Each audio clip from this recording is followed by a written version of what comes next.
देखो, कल हमने क्या किया था, ज्योमेट्री के कॉम्पिटिटिव एग्ज़ाम्स के 2 पार्ट किए थे। आज मैं ज्योमेट्री का यहाँ 3rd पार्ट बता रही हूँ।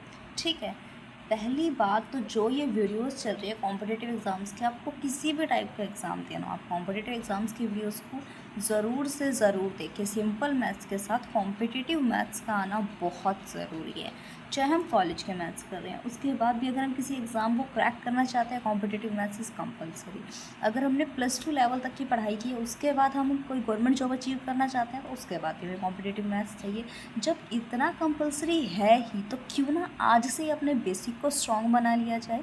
तो जो जो चाहता है कि उसका बेसिक स्ट्रॉन्ग रहे, तो आपको डेली 1 या 2 वीडियोज़ मिलेंगी जो 5 या 7 मिनट की होंगी। अगर आप उसको देखते हैं तो मैं 99% गारंटी के साथ कहती हूँ कि आपका जो कॉम्पिटिटिव मैथ्स का बेसिक है वो बहुत ही स्ट्रॉन्ग होने वाला है। तो एक बार प्लीज़ बिलीव कीजिए और मेरी वीडियोस को डेली की डेली विजिट ज़रूर कीजिए। आने वाले टाइम में हेल्प करने के लिए ही हूँ, किसी का बुरा मैं नहीं चाहती। आगे आपकी चॉइस है। राधे राधे। सो आज जो मैं टॉपिक लेके आई हूँ ना, वो टॉपिक है मेरा पॉलीगन। अब पॉलीगन होता क्या है, सबसे पहले पॉलीगन की ना मैं टाइप्स की बात करूँ तो पॉलीगन कितनी टाइप्स की होती है, 2 टाइप्स की, कन्वेक्स पॉलीगन और कनकेव पॉलीगन। अब ये कन्वेक्स पॉलीगन क्या होता है, सीधा हमारे एग्जाम्स में यही पूछा जाता है कि कौन सी कन्वेक्स पॉलीगन है और कौन सी कनकेव पॉलीगन है। ठीक है, तो मैं कन्वेक्स पॉलीगन आपको डिफाइन करती हूँ कि कन्वेक्स पॉलीगन होता क्या है। ऑल इंटीरियर एंगल्स, एक ऐसी पॉलीगन होती है जिसके सारे के सारे इंटीरियर एंगल क्या होते हैं, 180 डिग्री से लेस होते हैं। और कनकेव पॉलीगन क्या होती है, जिसका कम से कम एक इंटीरियर एंगल ऐसा होता है जो 180 डिग्री से ज़्यादा होता है। अब मैंने ना यहाँ पे ऐसी रैंडमली कोई भी एक फिगर बना रखी है, लेकिन आपको चेक करवाऊंगी कि इसके सारे एंगल 180 डिग्री से लेस हैं या नहीं है। ये आप बात कैसे चेक करेंगे। ठीक है, अब मैंने मान लो कि ये लाइन पकड़ ली।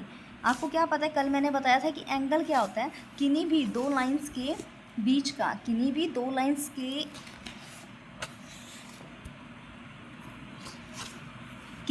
लाइन्स के बीच में जो हमारा झुकाव होता है ना, हम उसी का एंगल कहते हैं। ठीक है, तो यहाँ अब एक बार ध्यान से देखिएगा। जैसे मान लो मैंने ये लाइन पकड़ ली, ठीक है, ये लाइन, अब इसमें इसके साथ 180 डिग्री का एंगल कब बनेगा, ये स्ट्रेट लाइन जाए। तो अगर इसका यहाँ से लेकर, यार पेज ब्लिंक कर रहा है उसके लिए सॉरी, ये यहाँ से लेकर यहाँ तक अगर ये पूरा एंगल होता ना तब 180 डिग्री का होता है, लेकिन ये तो पूरा नहीं है, पूरे से कम है, क्योंकि ये तो इतना एंगल बना रहा है ना। अगर ये इतना एंगल बना रहा है तो मुझे पता है कि ये 180 डिग्री से लेस है, तो मतलब इसके एक पॉइंट को हमने चेक कर लिया, सारे के सारे चेक करने हमने पॉइंट। अब मैं इस दूसरे पॉइंट के पास गई। अब दूसरे पॉइंट में मुझे पता है कि इस टाइप से फिगर बन रही है, तो मैंने ये एंगल चेक करना है। मान लिया मुझे एंगल चेक करना नहीं आता, लेकिन स्ट्रेट लाइन तो आप सब जानते हैं ना, तो मैंने क्या किया, उसी वाली लाइन को आगे बढ़ा दिया।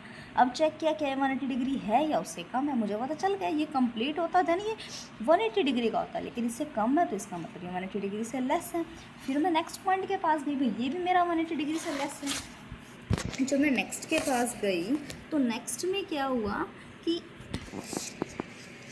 जो मेरे नेक्स्ट लाइन है ना, वो ये देखिए कि अगर ये यहाँ पे लाइन जा रही है तो ये इस लाइन को अगर मैं बढ़ाऊँगी तो ये यहाँ से लेकर यहाँ तक पूरा जाना चाहिए, लेकिन ये पूरा नहीं जा रहा, उससे कम है। तो इसका मतलब ये 180 डिग्री का एंगल नहीं बना रहा, उससे कम एंगल बना रहा है। एक बार मैं फिर दिखाती हूँ आप लोगों को कि ये देखो, अगर ये यहाँ से यहाँ तक पूरा होता तो 180 डिग्री का होता, उससे कम है, तो इसका मतलब ये भी 180 डिग्री से लेस है। ऐसे नेक्स्ट पे विजिट किया, ये लाइन डाल के देखी मैंने, अगर यहाँ तक है तो 180 डिग्री से लेस है। अगर यहाँ तक कुछ फिगर इस टाइप से होती कि ये कंप्लीट जा रहा होता, देन ये 180 डिग्री का होता या उससे ज़्यादा का भी होता। लेकिन मुझे तो पहले कन्वेक्स के लिए चेक कर रहे हैं, अगर ये एंगल्स मेरे सारे के सारे 180 डिग्री से लेस हो जाते तो ये मेरी कन्वेक्स पॉलीगन बनेगी। इन चारों को मैंने आपके सामने चेक करके दिखाया।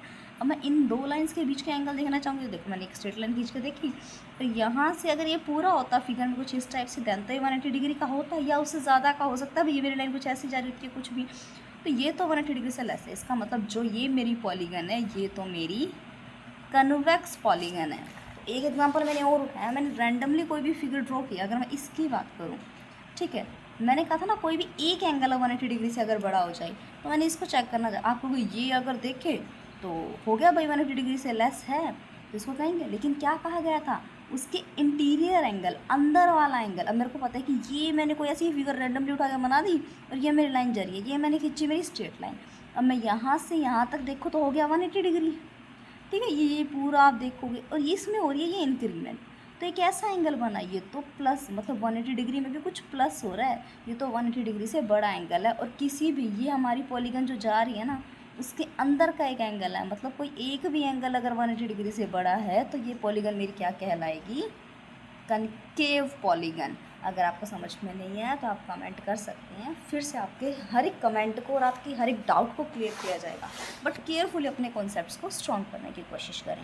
तो पॉलीगन में अब तक मैंने 2 ही टाइप बताए हैं, एक तो कन्वेक्स पॉलीगन और दूसरा बताया मैंने कनकेव पॉलीगन। अब मैं बता रही हूँ रेगुलर पॉलीगन की। मेरी रेगुलर पॉलीगन क्या होती है, एनी पॉलीगन, कोई भी पॉलीगन जिसकी सारी की सारी साइड्स और सारे के सारे एंगल बराबर हो, तो हम उसे क्या कहते हैं, रेगुलर पॉलीगन। ठीक है, अब रेगुलर पॉलीगन में आपने बहुत सारी पॉलीगन देखी होंगी, जैसे आपने ट्राइंगल देखा है, आपको सीधा सीधा पता है कि ट्राइंगल के एंगल का सम कितना होता है, 180 डिग्री। रेक्टेंगल का पता है कितना होता है, 360 डिग्री। पेंटागन का 520 डिग्री। ये निकलता कैसे, कैसे निकलता है? अगर किसी ने मुझे भाई कह दिया कि अगर वो मुझे ऑक्टागन दे दिया, आपको पता है ऑक्टागन होती तो 8 साइड्स की है, लेकिन इसके एंगल्स का सम कितना होता है मुझे तो नहीं पता। तो एक कॉन्सेप्ट मैं आपको बताती चल रही हूँ कि इसके इंटरनल एंगल्स का सम कितना होगा, एक्सटर्नल नहीं। किसकी बात कर रही हूँ मैं, इसके इंटरनल एंगल का सम कितना होता है भाई, बताओ मुझे। लेकिन मैंने एक बात क्या नोटिस की है कि इसका सम 180, यहाँ 360, इसका मतलब कहीं ना कहीं 18 की टेबल तो चल रही है ना, 180 की टेबल चल रही हो तो, लेकिन 0 तो हम लगा लेते हैं, तो मैं 18 के लेके चल रही हूँ। 18 वन ज़ा 18, मतलब क्या किया गया, n-2। ये ट्राइंगल कितने साइड्स की है, 3 साइड्स की, 3 में से 2 गया 1, मतलब क्या बना यहाँ 180 मल्टीप्लाई 1। अगर मैं रेक्टेंगल की बात करूँ तो यहाँ 360 आ रहा है, मतलब 180 को मल्टीप्लाई किया गया 2 से, लेकिन 2 से कब, साइड्स तो 4 थी, 4 में से 2 गया 2, यानी वो 360 बन रहा है। ऐसे ही 5 साइड्स है तो n-2 करना है, मेरे इंटरनल एंगल से क्या निकलाएगा, सम। तो मैंने क्या क्वेश्चन रखा था, ऑक्टागन के इंटरनल एंगल का सम कितना है, तो मैं क्या करूँगी, सीधी सी बात है, 180 डिग्री मल्टीप्लाई क्या करूँ, 8 - 2, 8 में से 2 गया 6, तो 180 डिग्री को मल्टीप्लाई कर दीजिए 6 से, आपका इंटरनल एंगल्स का सम निकल आएगा। सेम इसी तरीके से मैंने हेक्सागन का निकालने की कोशिश की है। फिगर्स थोड़ी बहुत डेरिवेट हो जाए तो ज़्यादा ध्यान मत दीजिए, और थोड़े बहुत मैथ्स हैं, मज़े भी करते रहिए। तो देखो मेरी तो हेक्सागन ऐसे बनी है, पेन उठाकर अपनी ट्राई कीजिएगा कैसे बने। साथ ही साथ एक बात और बताना चाहिए, ये देखो अगर ये अंदर वाला एंगल कितना भी हो, अगर हम बाहर वाले एंगल को और देखें तो हमें क्या पता चला, ये तो होता है इंटीरियर एंगल, ठीक है, ये होता है एक्सटीरियर एंगल। तो हमें पता होना चाहिए कि कोई भी अगर एंगल बन रहा है ना किसी लाइन पर, तो उसके इंटीरियर और एक्सटीरियर का सम हमेशा कितना होता है, 180 डिग्री के। याद रखिए, कभी भी कोई भी एंगल हमारा बन रहा हो तो उसमें इंटीरियर एंगल और एक्सटीरियर एंगल का सम ऑलवेज 180 डिग्री होता है, क्योंकि वो क्या बनाते हैं, लीनियर पेयर। अगर अच्छा लगा तो कमेंट में राधे राधे लिखिए, और ऐसे ही नाइस वीडियोस के लिए चैनल को शेयर कीजिए, सब्सक्राइब कीजिए, और अपने फ्रेंड्स को भी बताइए इस चैनल के बारे में। Thank you.